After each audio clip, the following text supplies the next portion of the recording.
My parents spent my college fund on my sister's dream wedding, so I used their gift to expose them. Imagine saving for years, working extra jobs, and giving up weekends, all for the dream of going to college, only to find out your parents drained your fund for something completely unexpected.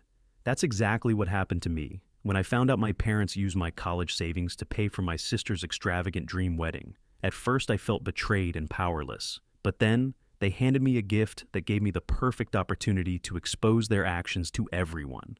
And when I did, let's just say the fallout was unforgettable. Before we jump into today's video, I need your help.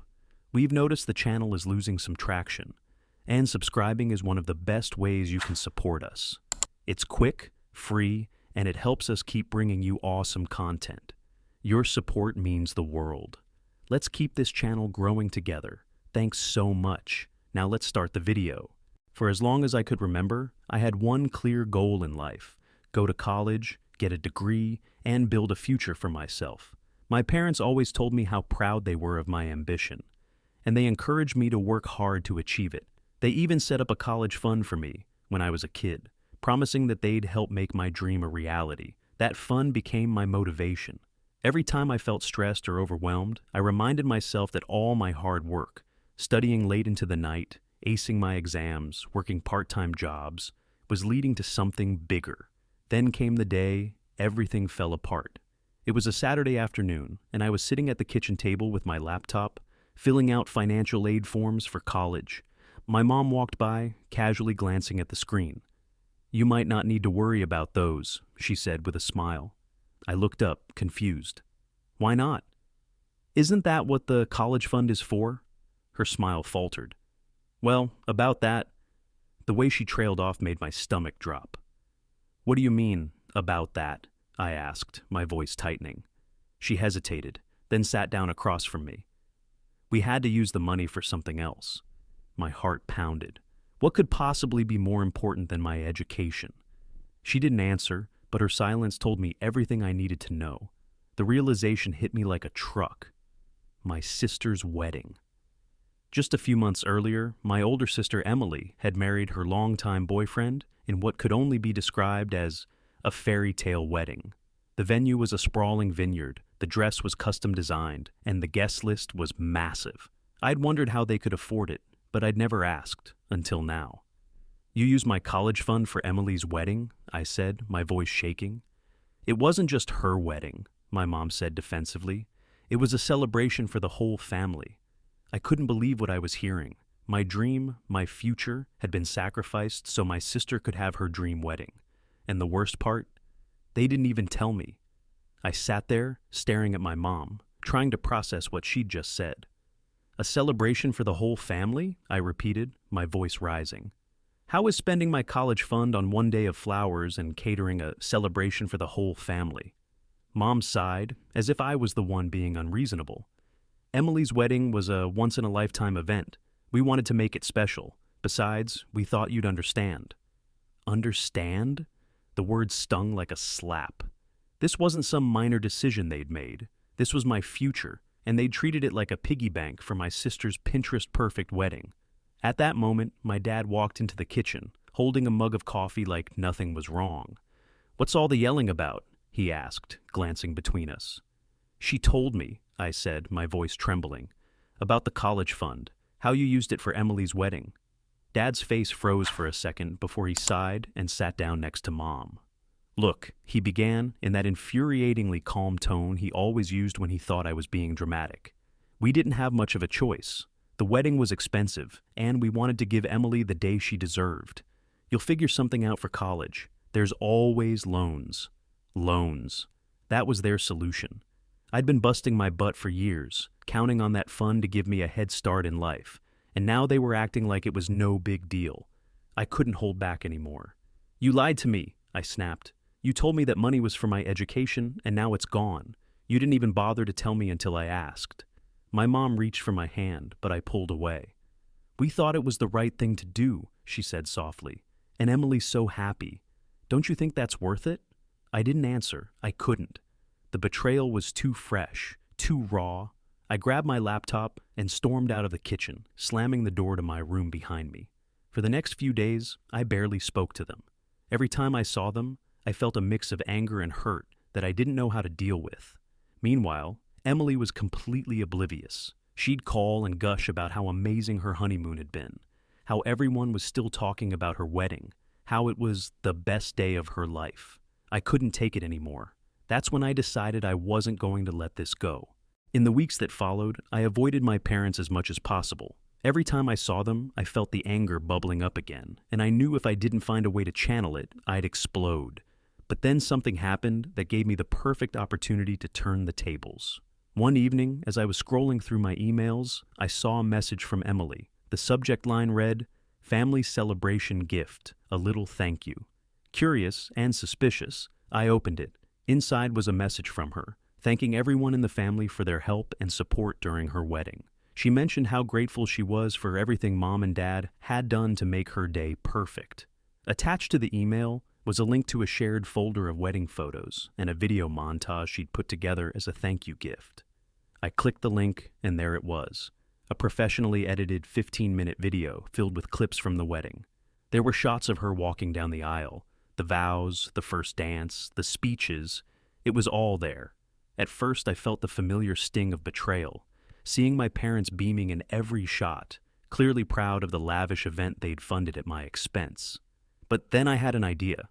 This video wasn't just a montage of Emily's big day. It was evidence. Evidence of how my parents had prioritized one child's happiness over another's future. Evidence of how they'd lied to me about the fund. Evidence of their misplaced priorities. I decided to use it, but not in the way you might think. I wasn't going to lash out or humiliate them publicly, at least not yet. Instead, I decided to let the truth come out in a way they wouldn't expect. I spent the next few days carefully planning my move. If I was going to expose the truth, I needed to do it in a way that couldn't be ignored or brushed aside. The wedding video was my starting point, but I needed to make it resonate, not just with my parents, but with everyone in the family.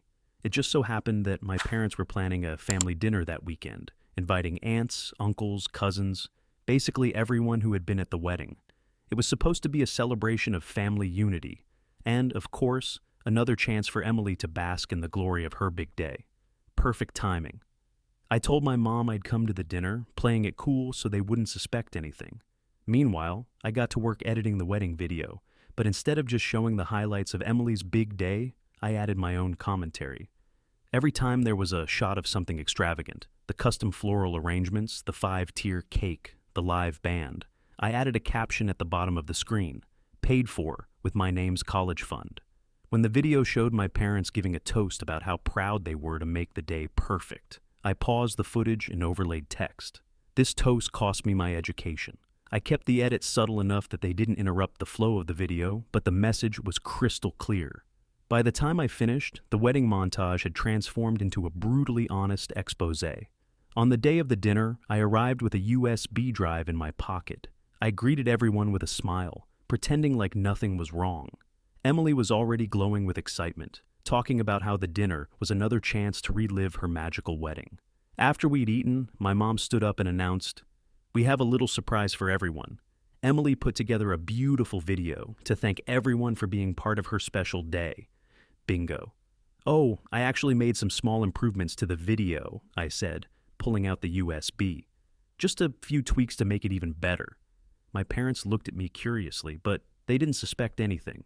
My dad plugged in the USB, and the video started playing on the big screen in the living room.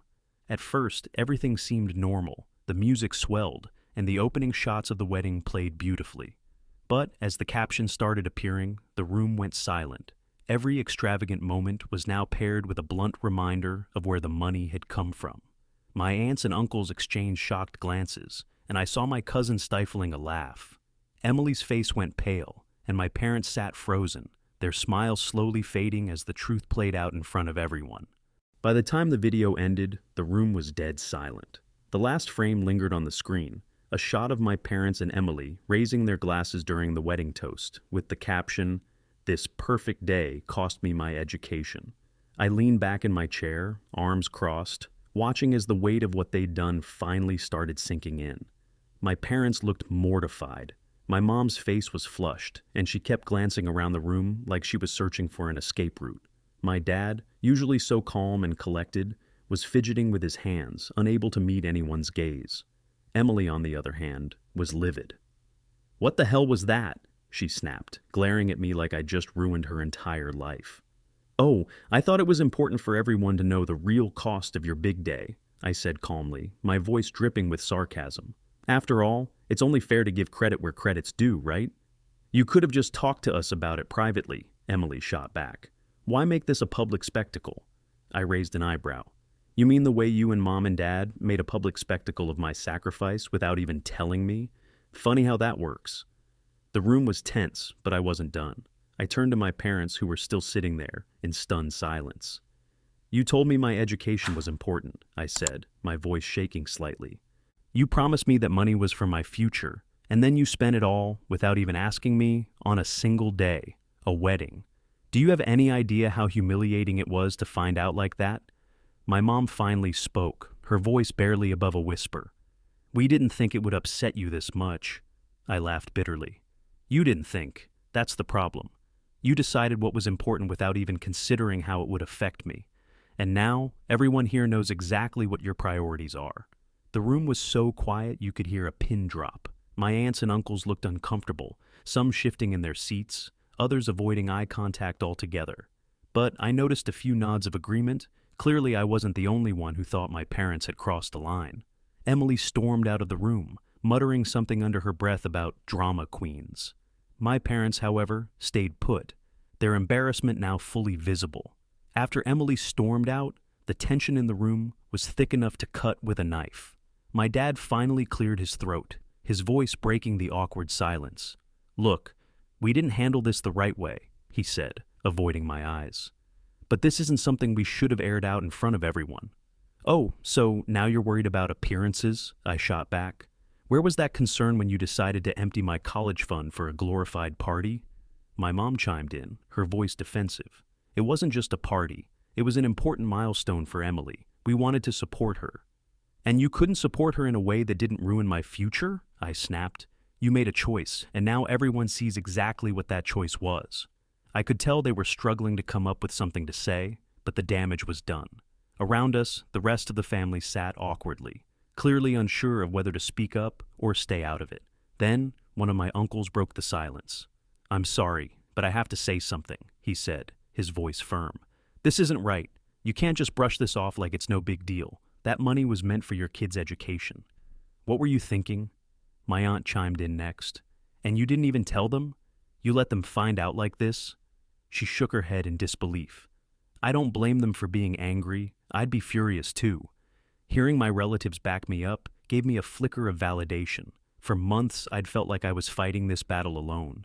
But now, it was clear I wasn't the only one who thought my parents had crossed the line.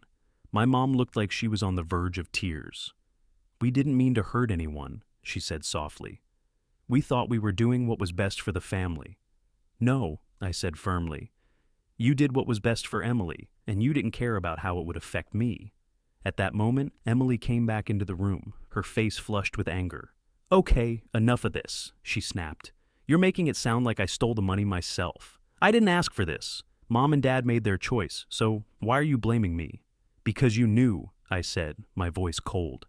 "You knew where the money came from, and you didn't say a word. You didn't care, as long as you got your perfect day." Emily opened her mouth to respond, but no words came out. She looked away, clearly unable to defend herself. The rest of the family dinner was awkward, to say the least. After the confrontation, my parents and Emily stayed mostly silent, while the rest of the family tried to carry on with forced small talk. I wasn't in the mood to pretend everything was fine, so I left early, grabbing my things and heading out without saying much. But the fallout didn't stop there. Over the next few days, the cracks in my family's carefully constructed image started to show. Relatives began reaching out to me privately, offering their support and expressing their shock over what my parents had done. Some even told me they'd had similar issues with my parents favoring Emily in the past. It wasn't long before word spread beyond our immediate family. A few friends of my parents, who had been at Emily's wedding, found out about the situation and began questioning them about it. My parents hated being the subject of gossip, and I could tell it was eating away at them. As for me, I decided it was time to take control of my future. I couldn't rely on my parents anymore, so I started exploring other options. I applied for scholarships, picked up extra shifts at work, and even reached out to a few relatives who had offered to help. To my surprise, one of my aunts stepped up in a big way. She told me she'd been horrified by what my parents had done and offered to cover part of my tuition as a way to make up for it.